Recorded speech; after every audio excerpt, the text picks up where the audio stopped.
చంద్రబాబు నాయుడు గారు ఇంతకు ముందు వరకు కూడా చెప్తా వస్తా ఉన్నట్టుగా జంతువుల కొవ్వు కానీ, గొడ్డు మాంసం కొవ్వు కానీ, పంది కొవ్వు కానీ, చేప నూనె కానీ కలిసింది నూనెలో.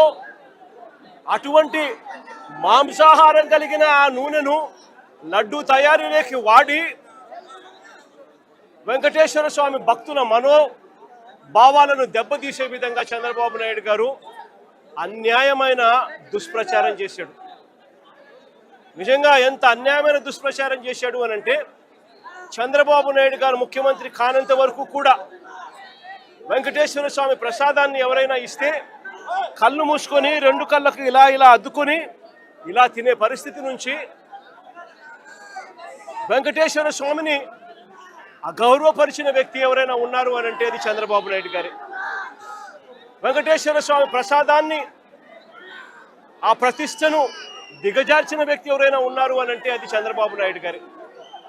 ఒక అబద్ధాన్ని క్రియేట్ చేసి, ఆ అబద్ధానికి రెక్కలు కట్టి, ఆ అబద్ధాన్ని దుష్ప్రచారం చేసి కేవలం రాజకీయాల కోసం దేవుడిని కూడా వాడుకున్న వ్యక్తి ఎవరైనా ఉన్నారు అనంటే ఈ ప్రపంచంలో అది ఒక చంద్రబాబు నాయుడు గారు మాత్రమే.